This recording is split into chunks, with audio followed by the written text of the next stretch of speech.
students, good morning all of you. I welcome you all in the online study of Ashadeep International School. Here we have standard 5th and today we are going to learn a very interesting subject, English grammar.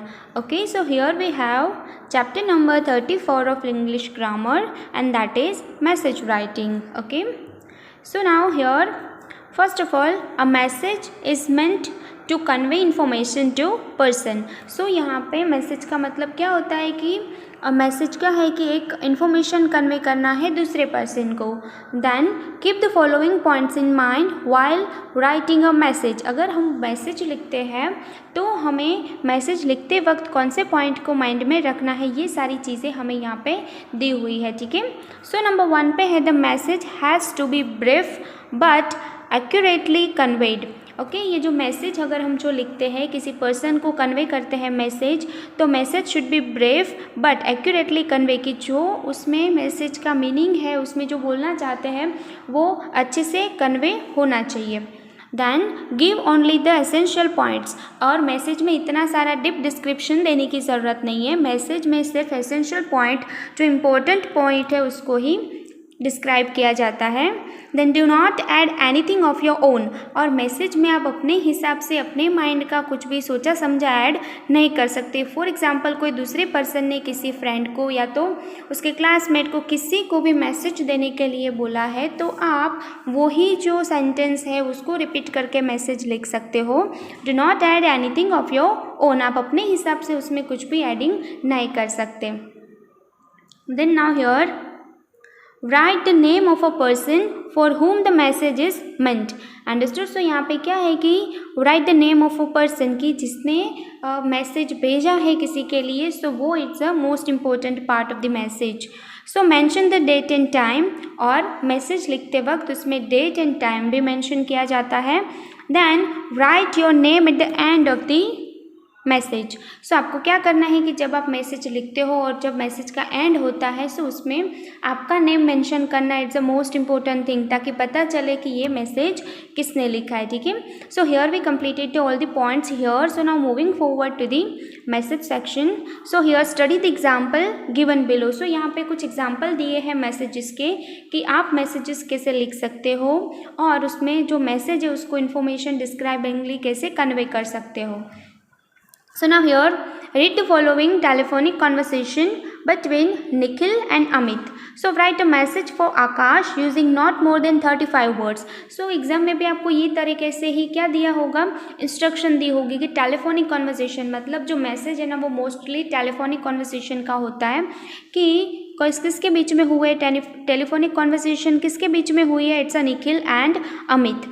और हमें message किसके लिए छोड़ना है, आकाश के लिए. और हमें मैसेज जब हम लिखते हैं तो हमें उसमें 35 से ज़्यादा वर्ड्स के यूज़ नहीं करने हैं. अंडरस्टूड? सो यहाँ पे क्या है, read the following telephonic conversation between Nikhil and Amit. Write a message for Akash using not more than 35 words.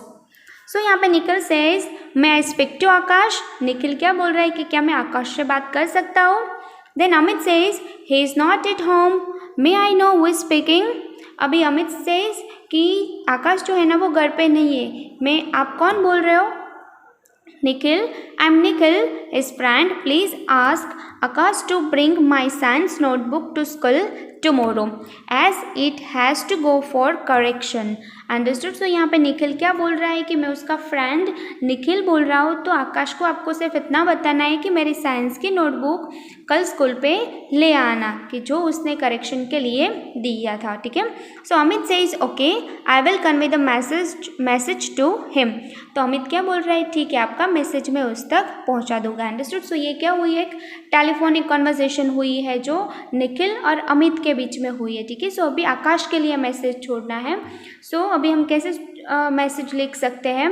So this is the message that Amit leaves for Akash. So हमें नीचे यहाँ पे मैसेज दिया है जो अमित ने आकाश के लिए ड्रॉप आउट किया है. ठीक है, सो now here first of all message है ना वो ऑलवेज बॉक्स में लिखा जाता है. ठीक है, सो यहाँ पे सबसे पहले जैसे मैंने आपको बताया था कि क्या लिखना है, डेट लिखनी है. ठीक है, तो 15 जनवरी 2016. देन टाइम भी लिखा है 6:30 PM. देन आकाश का नेम मेंशन किया है कि क्योंकि हम किसके लिए मैसेज ड्रॉप आउट कर रहे हैं, आकाश के लिए, that's why we have to add here name of Akash. Then यहाँ पे मैसेज जाएगा और मैसेज में क्या है, your friend Nikhil had called up to ask you to bring his science notebook to school tomorrow as it has to go for correction। Okay, short and sweet messages. तो यहाँ पे क्या बोला कि तुम्हारा फ्रेंड निखिल है, उसने कॉल किया था और तुम्हें ये बताने के लिए फ़ोन किया था कि to bring his science notebook to school tomorrow, कि कल तुम उसकी जो साइंस की नोटबुक लाए थे वो तुम्हें स्कूल ले जानी है, as it has go for the correction. So यहाँ पे लास्ट में क्या मैसेज, जिसने मैसेज लिखा है उसका नेम मेंशन होना बहुत ज़रूरी है। सो आंसर में you have to write down the short and sweet message to the another person. Okay, so इसको हम मैसेज राइटिंग बोल सकते हैं कि टेलीफोनिक कॉन्वर्सेशन 2 पर्सन के बीच में हुई है और तीसरे पर्सन के लिए हमें मैसेज ड्रॉप आउट करना है। ठीक है, so here the example of message writing. So now moving forward, read the following conversation between Nisha and Nikki. Then as Nikki write a message for Shikha using 35 words. Understood? तो same उसके जैसा ही है जैसे हमने first message देखा उस तरीके से किन दोनों पर्सन के बीच में टेलीफोनिक कॉन्वर्सेशन हुई है, निशा और निकी के बीच में। ठीक है, और एज ए निकी आप लोगों को मैसेज ड्रॉप आउट करना है किसके लिए, शिखा के लिए, यूजिंग 35 वर्ड्स। अंडरस्टूड? सो यहाँ पे क्या है, Nisha hello is it 265822। Okay, so यहाँ पे क्या बोल रही है Nisha, hello, then Nikki yes, then Nisha says can I speak to Shikha, वो बोल रही है कि क्या मैं शिखा से बात कर सकती हूँ। Nikki she is not at home, कि वो घर पे नहीं है। Then Nisha says can you please ask her to prepare a speech on cleanliness for tomorrow's morning assembly. अभी निशा उसको क्या बोल रही है कि क्या तुम उसको इतना बता सकती हो कि कल की मॉर्निंग असेंबली के लिए वो एक टॉपिक के ऊपर स्पीच प्रिपेयर कर सकते हैं, and the topic name is cleanliness. ठीक है, मीन्स क्लीनिंग कैसे कर सकते हैं, क्लीनिंग रखने से कौन से बेनिफिट हो सकते हैं, वो सारी चीज़ें। Nikki says may I please know who is speaking. अभी निकी बोल रही है क्या मैं जान सकती हूँ आप कौन बोल रहे हो। Nisha says I am Nisha her friend, वो बोल रही है कि मैं निशा हूँ शिखा की फ्रेंड। ओके, सो यहाँ पे मेन मैसेज कन्वे करने का यहाँ पे मेन टॉपिक कौन सा है यहाँ पे, कि ask her to prepare a speech on cleanliness for tomorrow's morning assembly. So now here the answer.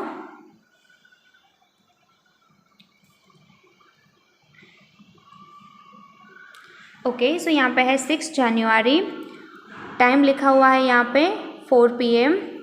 यहाँ पे जिसके लिए मैसेज ड्रॉप आउट कर रहे हैं उसका नाम आएगा शिखा। देन यहाँ पे योर फ्रेंड निशा टेलीफोन्ड, कि तुम्हारी फ्रेंड निशा ने फ़ोन किया था। She has ask you to write a speech on cleanliness for tomorrow's morning assembly, की उसने बोला है कि कल टुमारो असेंबली के लिए तुम्हें क्या करना है, क्लीनलीनेस के ऊपर एक स्पीच देना है। ठीक है, and then Niki says, and then यहाँ पे मैसेज किसने लिखा है, निकी ने, जो मॉनिटर है। ठीक है, then read the following telephonic conversation between Seema and mister Kumar, write a message for सीमा's mother in about 35 words. Understood? So यहाँ पे भी क्या है कि 2 पर्सन के बीच में टेलीफोनिक कॉन्वर्सेशन हो रही है, सीमा एंड मिस्टर कुमार के बीच में, और सीमा की मदर को लेटर लिखना है। ठीक है, so what is a telephonic conversation. Mister Kumar says hello could I speak to missus Goyal please, पूछ रही कि क्या मैं मिसेस गोयल से बात कर सकता हूँ, मीन्स ये सीमा की मदर है। ठीक है, then Seema says mummy has gone to the market, could you please leave her a message, then yes what it please. So यहाँ पे क्या बोल रही है सीमा की मम्मी तो मार्केट गई है, क्या आप उसके लिए कुछ मैसेज देना हो तो मुझे दे सकते हो, मैं फिर उसको पास आउट कर दूँगी। देन यहाँ पे अनदर वन है mister Kumar, Seema I am Mr. Kumar, I work at your father's office. Your father had to attend an urgent meeting, so he will be late today. There is no need to worry. Seema says, okay, I'll give her the message. So यहाँ पे mister Kumar ने क्या message दिया है सीमा की mother को, कि मैं कौन हूँ, मिस्टर कुमार हूँ, आपके फादर के ऑफिस में काम करता हूँ।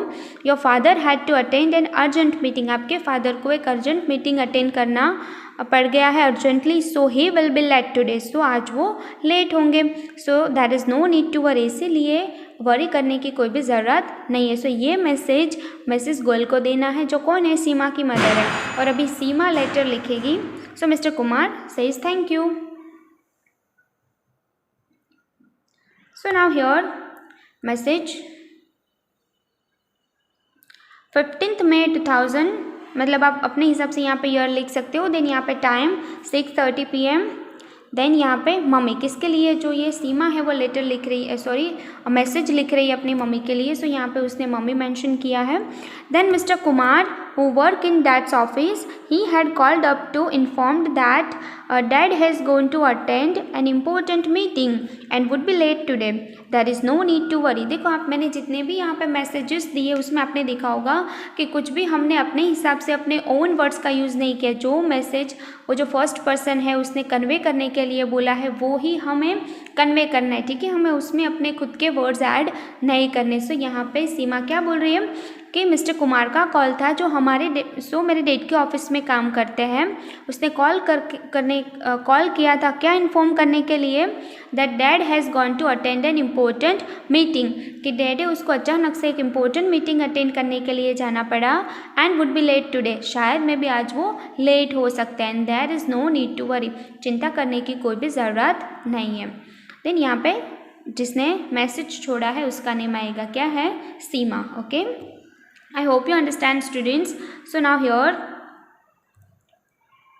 read the following telephonic conversation between Nisha and Ritu.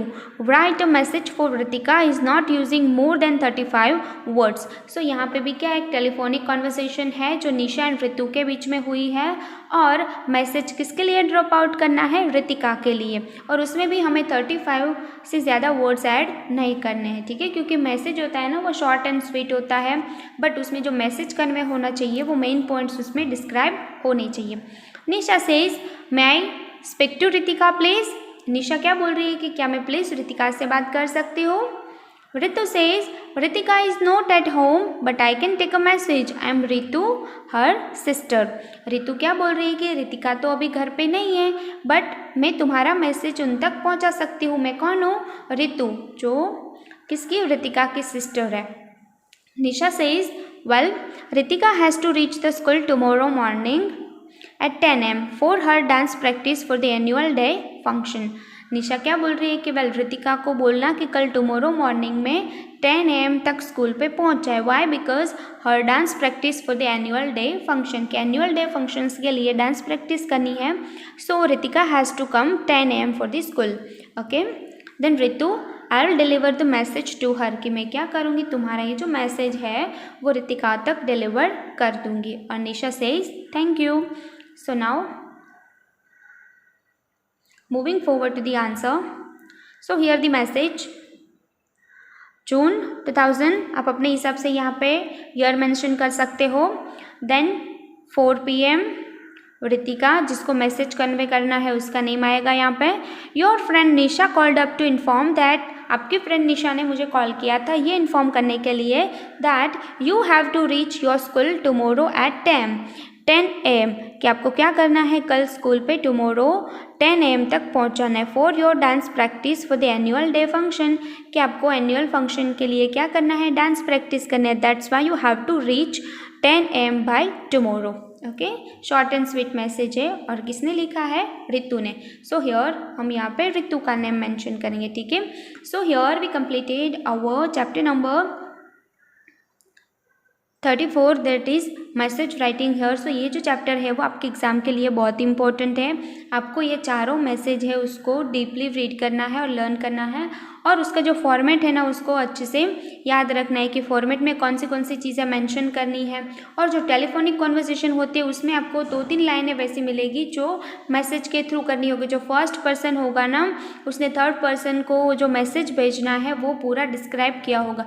तो आपको क्या करना है, सिर्फ आपके वर्ड्स यूज़ नहीं करके जो मैसेज कन्वे करने के लिए बोला है वही मैसेज का यूज़ करके वो जो मेन उसका इंटेंशन है वो क्लियर करना है मैसेज में, ठीक है।